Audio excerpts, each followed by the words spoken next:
my family member at the time, when I rung and said, I'm in bed, I'm ill, I've got the newborn, I don't know what to do, was explained what had happened. She said, I'll grab some bottles and some formula. I'm coming straight down. I said, no, stop there. I need to feed this through. I just need help with everything else. It's not that. But that was the instant reaction, almost like a relief that I was going to no longer breastfeed. There was a lot of kind of pressure that it was something exclusive to me that they couldn't get involved in. And I found that quite a big hurdle to get over at the time. I found breastfeeding so much easier every time, middle of the night, out in a shop. You know, you can do it anywhere you like. It's ready to go. To be having a screaming baby on the hip and trying to prepare a formula with a hot kettle makes no sense to me. And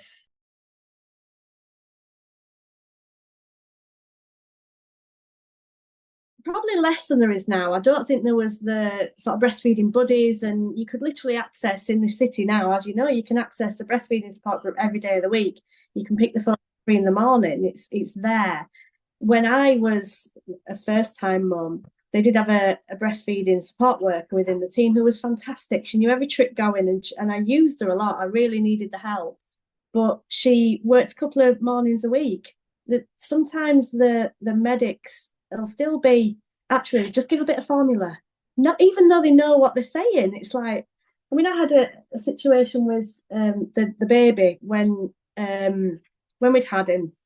I went back in about 10 days later with some complications, and I needed a CT scan. So the message came back to me from the CT unit was, you'll need to get some bottles because he won't go back on the breast because the dye will change the taste of the milk. Now, I'd luckily expressed some milk at home, so I just said to my husband, bring the express stuff. So I put him straight on, and he got straight back on and had a normal feed and continued on. We didn't have any issues at all. But I was quite, as a professional, quite frustrated that the message was, your baby will not go back on the breast after for the first 24 hours, so you must give him something else. And I said to the midwife looking after her, I said, you need to take that back and say to her, your baby might not take back to the breast, or even get expressing while you're waiting for your scan. So they're not always got the right wording. That is so important because it imprints in the woman what they're hearing.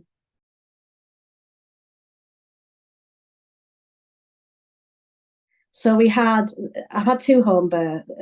Two home births.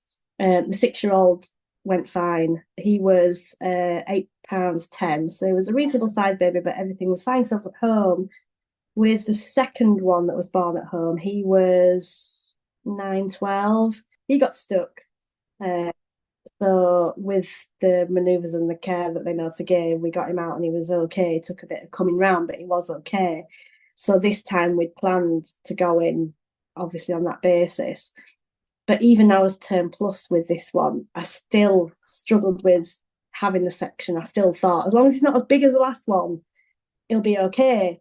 He had quite an unstable life for a while. He was breech, then he was transverse, and then he was oblique, and he was all over the place. So, and that was where we were at, really. It was those sort of few things that we were thinking, you know, I was prepared to go into hospital. I wanted a home birth, but obviously wouldn't have been sensible.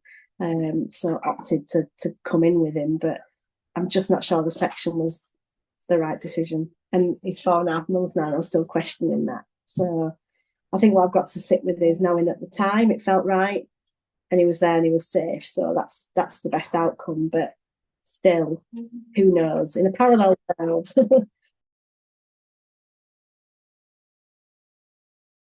We were pregnant with the stillborn baby in 2019. He was born at 29 weeks. We knew we had the 12-week scan, and we knew at that point there was something wrong. It was COVID times, so by the time we'd had a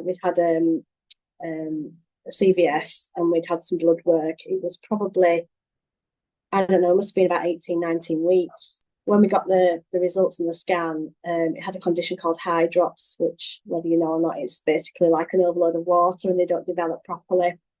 So he was either going to die in the womb or would not survive extrauterine life soon after. So we knew either way we were going to lose him just after birth or in the pregnancy, and our choice was to continue the pregnancy so that he had his own decision-making process, that if he wanted to go, he could go, and if he wanted to stay, then that was up to him. So I quite liked him being there. I could still feel him, and he was still growing slowly. He was there. So that was a comfort. He passed in the womb at about 28 and a half weeks. And then we did go in just for the procedure, just to birth him, really. It was really, really quick because I was still at work. I remember I'd gone back to work for 2 or 3 months, and it was a Wednesday, and I was on an admin day. And I remember sitting in the office thinking, because he was so small, he was only like 500-600 grams. He'd moving, he'd flutter around, and that slowed down as his condition progressed, because obviously the bigger he got, the worse he got. And I was kind of just thinking, I'm not really feeling much today. I'm kind of feeling little, but not as strong as or as often as it was. And by the end of the day, I'd kind of convinced myself that he wasn't moving, and obviously he's hungry. Um, um, I was at work, so I said to a colleague, I think I'm not feeling him move, and she's like, right, okay, we'll get you scanned and we'll see what's going on. And obviously they knew, so we went to the scan. There was no heartbeat at that point. So he'd gone that day because I knew I'd felt him in the morning. It's a really painful labour, really intense, for lots of reasons, probably more emotional than anything, but the actual contractions felt dreadful, much worse than like a natural labour. We buried him in the cemetery in Wilson, amazingly. And for the first 12 months, I visited him every day because I had the time and I could go. So it was almost like I had to do that. That was my healing in a way, to know that if I couldn't have him at home, I could visit him at least. And he felt very present there. When Ethan died and we would sort of talk about him, people didn't want to hear it in a way, because you'd say, oh yeah, we got 2 boys, but one was stillborn. They'd be like, oh, and then they'd be all awkward and didn't know what to say. As soon as he was born, that day I was offered the medication to stop the milk. I was a bit, no, I don't, because I want the milk. I want to do something with it. I need to leave a legacy for him somehow.